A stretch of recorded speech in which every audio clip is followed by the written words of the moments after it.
Now, I started the show with a track called Number 33, which Yes. is actually a reference to your father. Why don't you Yes. explain that to us? My father, Glaser, was my biggest inspiration, still is. He was a well-respected songwriter, lyricist. He wrote the words to the songs.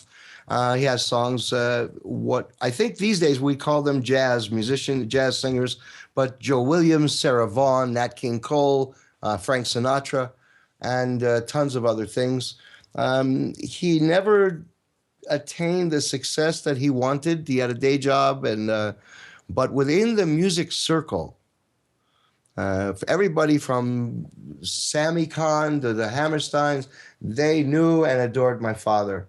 He didn't get the breaks that he wanted. He was also, sorry, Dad, but he's a little stubborn. He had an opportunity, several actually, for a short example, Capitol Records, who had Nat King Cole.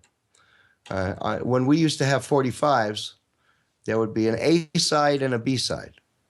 And the A side was the one that the record company put their money behind, promoted, published published in magazines, whatever, Billboard.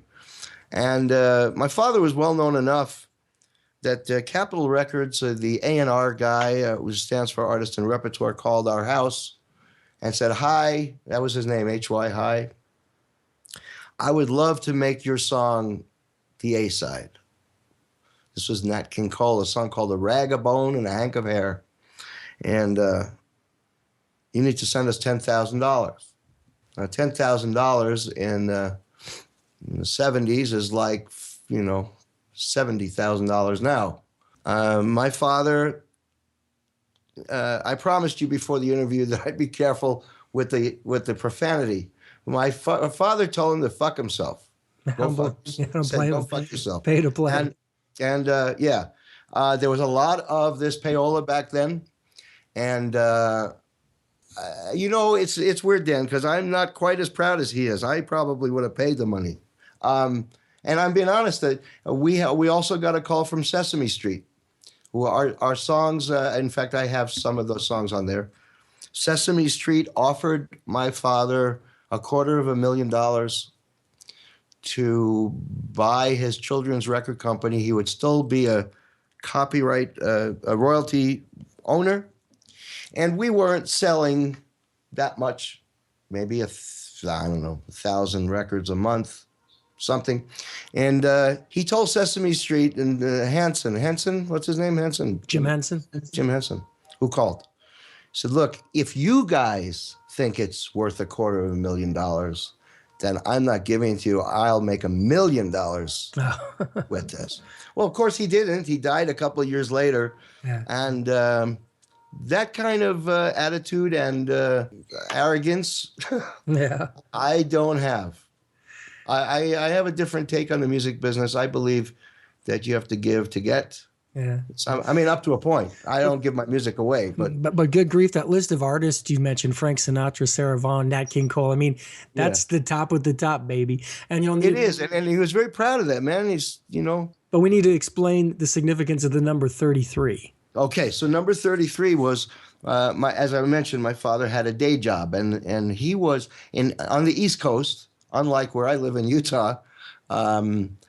There are liquor stores on every other street, just like there are pizza places and bagel, and New York is New York, especially Long Island, where I come from. And a lot of the liquor stores, or all of the liquor stores, most of them, sell food. And they sell other things. It's a whole different trip. Here, we only have a state liquor store and all this kind of stuff. My father was in a liquor and food industry. He was a salesman. And his number was 33. Okay. That was his salesman's number. And whenever I get in kind of trouble, or I'm praying, or I'm hoping, or I need help, or I need anything, I don't know how it happens, Dan. Number 33 will show up. 33 will show up on a license plate. 33 will be announced at Carl's Jr. when I'm being announced. In fact, I'm looking for it. The room is quite a mess because I'm rehearsing for the tour. But I've been given the number 33 by 3 different fast food places. So your sales number was number 33, and I want to remind everybody that piece of music, think back in your mind, that's on the, that nice guitar music is on the same album as the Gemma Cookie song and Thanks for Rescuing Me. So you said it's this eclectic. album is very eclectic. The album I did before that is called The Dream, and that was a different trip because I had a record company. They wanted me to do a more commercial version. There was a guy named Kenny, well, he's still around, Kenny G, who had broken into the pop world with jazz. As the years went by, he went further into the new age kind of thing. But his first foray was not as liquid as it became. I have no disrespect for him whatsoever. And we talked about it. He says, why don't you do what you want, but try to make it so housewives can sing your songs. Well, Dan, that's the thing. And if you listen to number 33 in most of my compositions, I don't write music like a lot of other people. I don't like to write licks, what's called a lick or a riff for those musicians out there. I tend to write a lyric thing. Like if I were to write a new piece of music right now, I might say, I'm having fun with Dan, So I can build a whole new song. I'm having fun with Dan. We're on the radio. So the song would be, suddenly I got, I'm having fun with Dan. We're on the radio. And then I just build my chords around it. I'm having fun with Dan.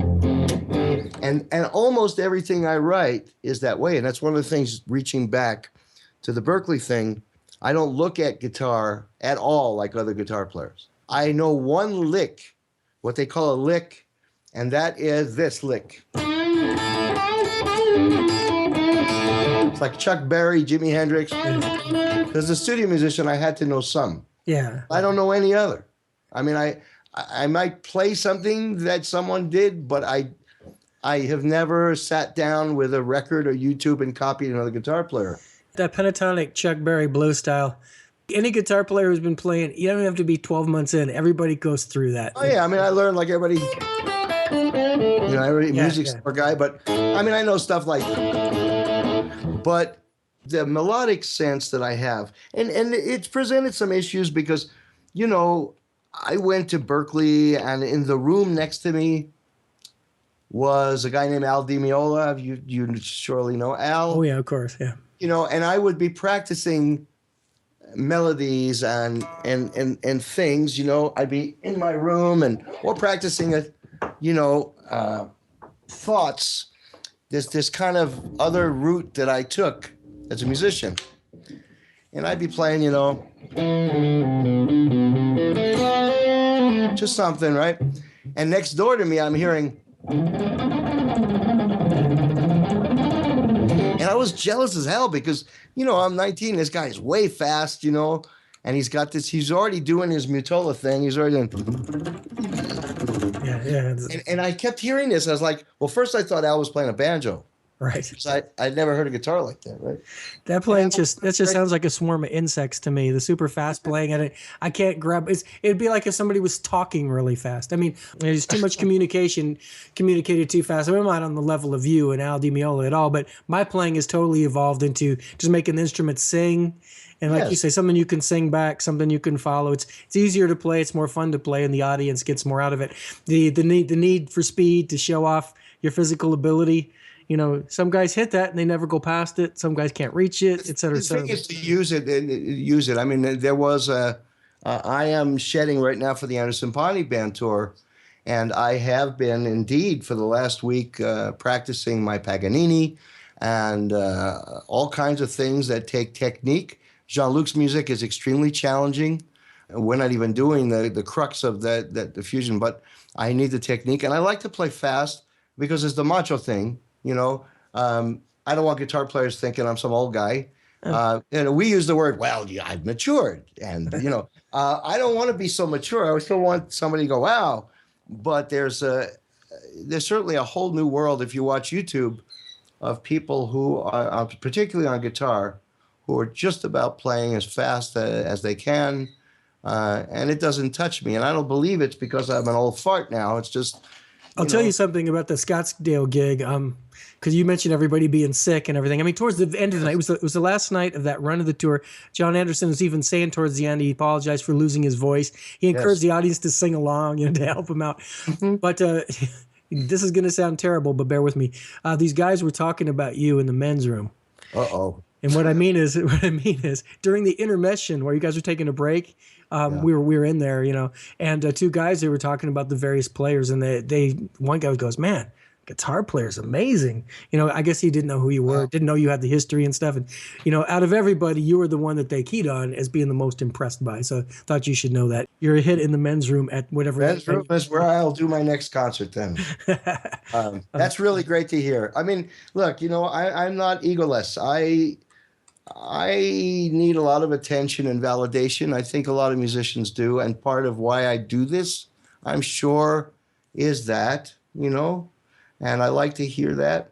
I will say this, and you alluded to it earlier a little bit.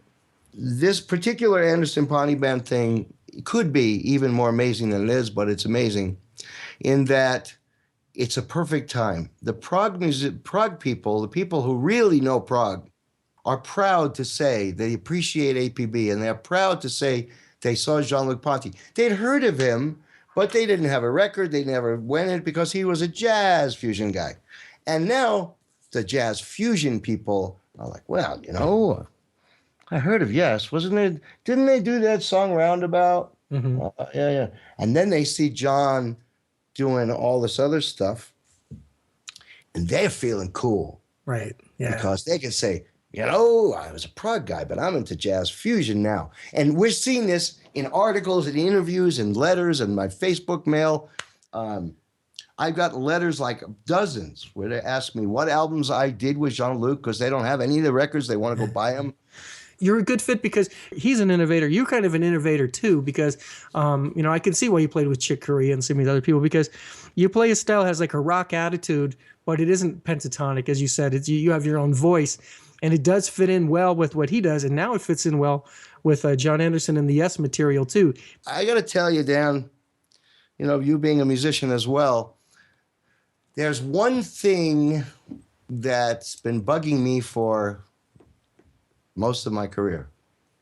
And that thing that's been bugging me is, and I've talked about this, because I do success seminars and I do courses and I had my own online school and I teach it, is that I feel that I have been extremely fortunate, right? And there's some insecurity in me that I keep wondering, well, how is it possible I had Chick Corea? How is it possible I'm with the APB band? But the one thing that always hurt inside was that I see a lot of other people as innovators, but I was not.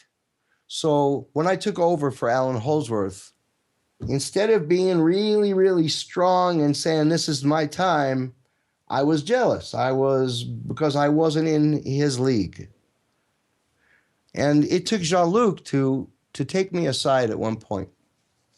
There was a gig I was doing, and John McLaughlin, my person who probably inspired me the most in the style that I play, he was going to open for us.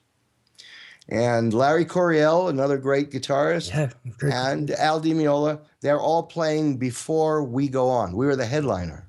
And I read the roster, and I'll never forget this, I walked into Jean-Luc's room, and I actually said, Jean-Luc, I'm sorry I can't do the show.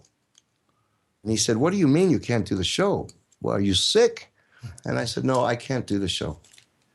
I said, because how can I come? I'm going to embarrass everybody. This will give you a little taste of the closeness I have with Jean-Luc to this day, almost like a brother, younger brother, Yeah. He's actually said that. He says, you're kind of like my little brother. I actually said that to him, Dan. I said, and you got Di Meola selling 1 million albums and this one and that one. I gave him a reason why I couldn't go. And he said, I want you to sit down.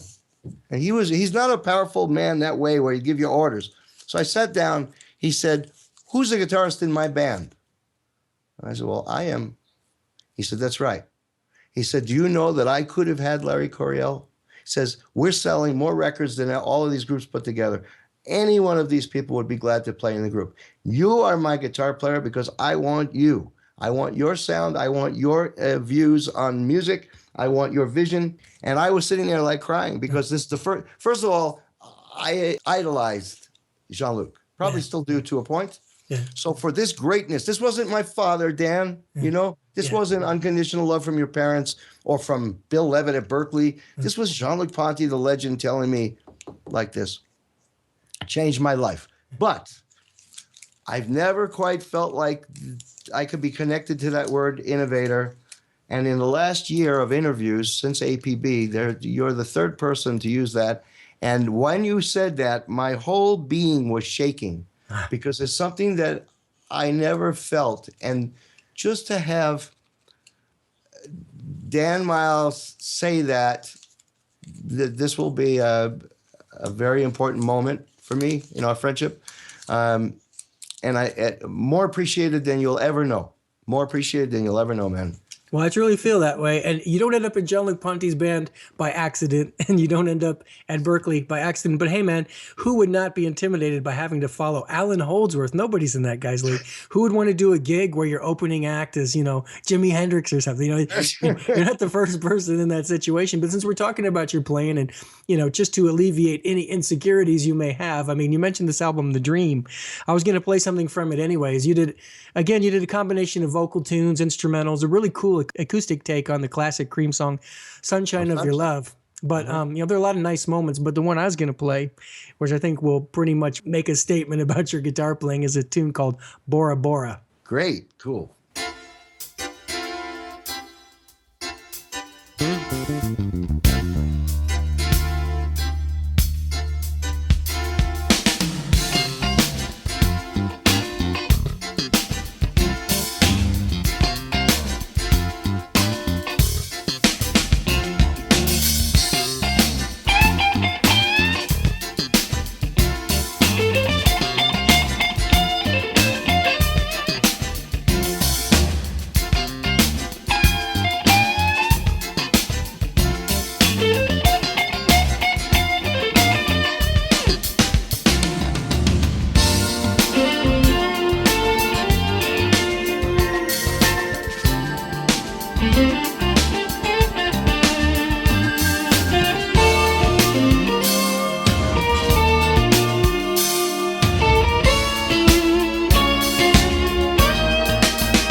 Well, in addition to Pets for Music and People and The Dream, you also have a Christmas album called Dear Santa. Yes, sir. All three of those can be purchased at your website, along with your physical book and your audio book. I also want to be sure to mention the lesson products. You mentioned it earlier, that you sell both as a DVD and a download format. They're called Progressive Concepts and Turn It Up.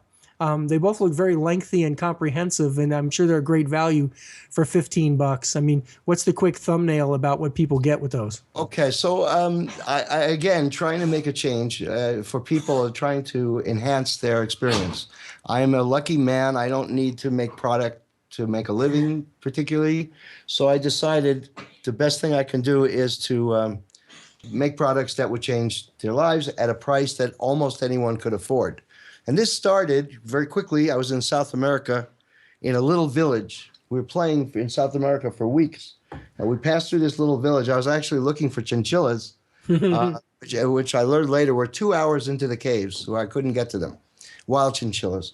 And the guy was going on and on about how he would do anything, if he could just have a lesson with me and Frank Gambale and this guy and this lady and Jennifer Batten or whatever, and but he couldn't afford it because they work on pittance. They don't have enough money, so they go to YouTube. But the problem on YouTube is you can't know what you don't know.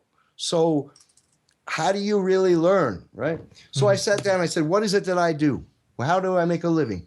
First thing was that I am an expert sight reader. I read music like crazy because someone taught me the techniques of doing that. So Turn It Up was created. Then I was contacted by the JGS, the Jazz Guitar people, Jazz Guitar Society. They wanted me to do a DVD about the way I treat music, the concepts, things that I learned from Chick Corea, Jean-Luc Ponty, other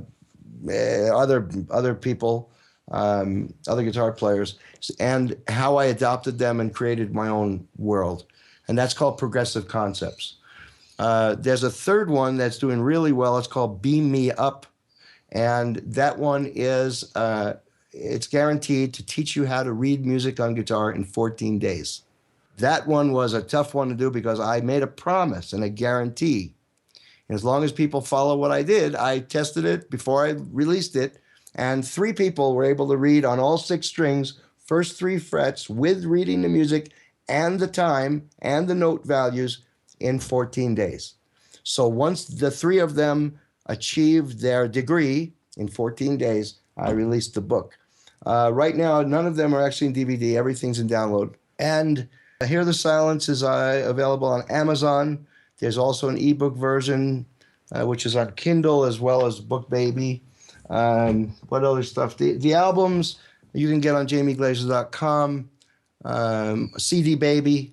iTunes has, they don't have The Dream, but they have Dear Santa and Pets for Pets and People. So, yeah, so basically, I recommend people just go to jamieglaser.com because, everything's there. And if you want to go to CD Baby and iTunes, that's fine too. But that's JAMIEGLASER.com. And of course, if you're on Facebook, be sure to connect with Jamie there. He has become something of a social media guru. I wanted to thank you for your support, your friendship, and for having me on this great radio show of yours. And thank your engineer, Tom, as well.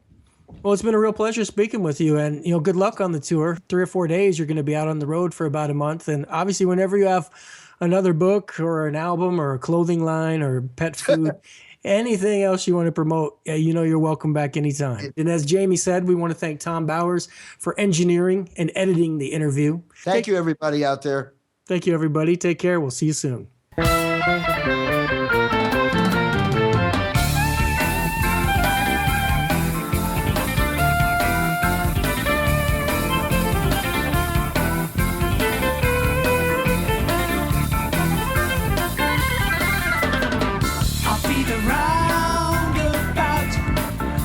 To make you out and out, spend the day your way.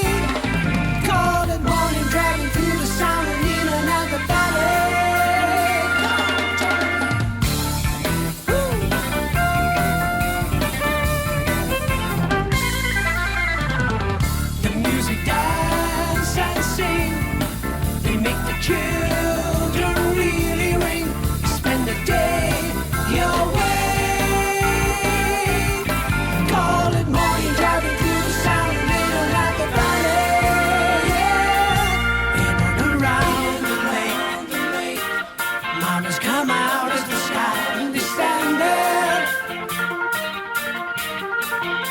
1 mile over, we'll be there and we'll see you. 10 true summers, we'll be there and laughing too. 24 before my love, you see, I'll be there with you.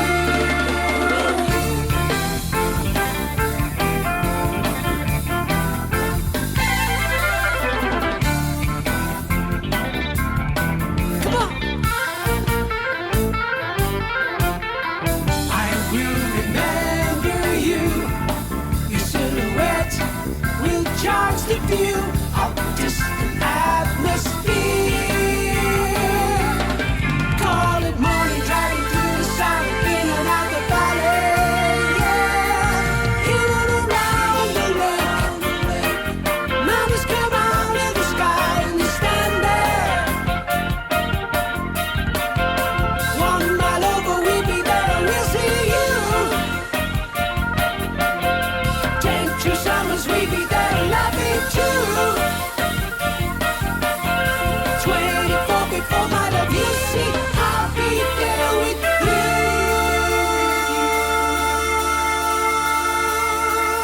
1, 2, 3, 4. Come on.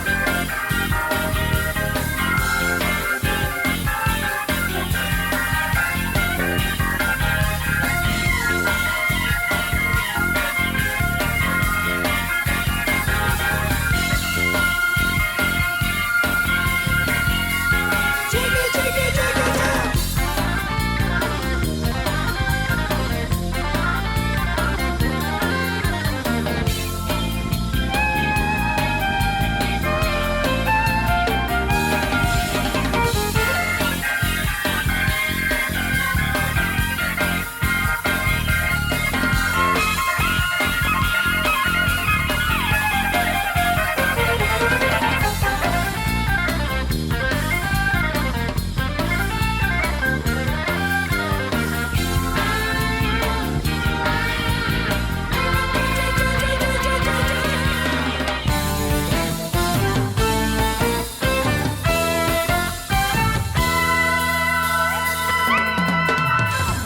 I'll be the roundabout, the word to make you out and out. Spend the day your way.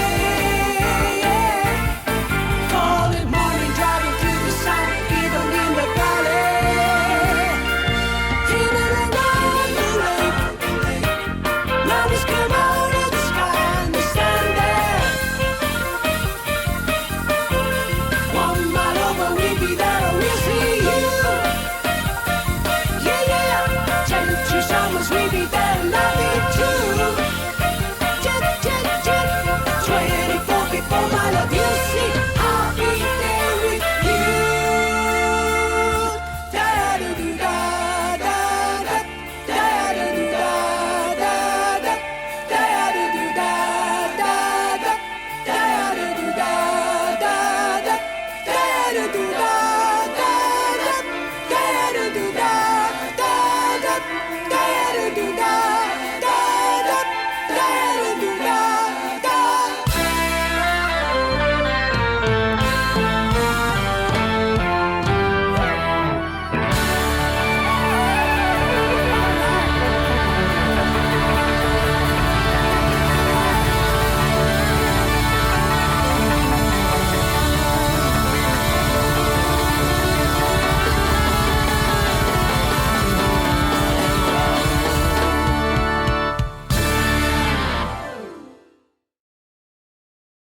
You are the new student.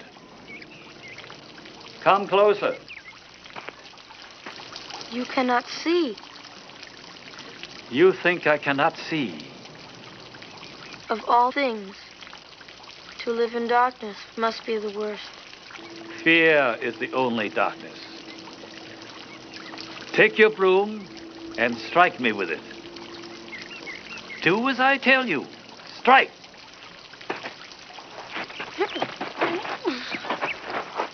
Again.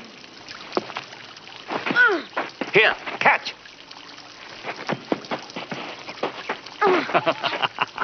Never assume that because a man has no eyes, he cannot see.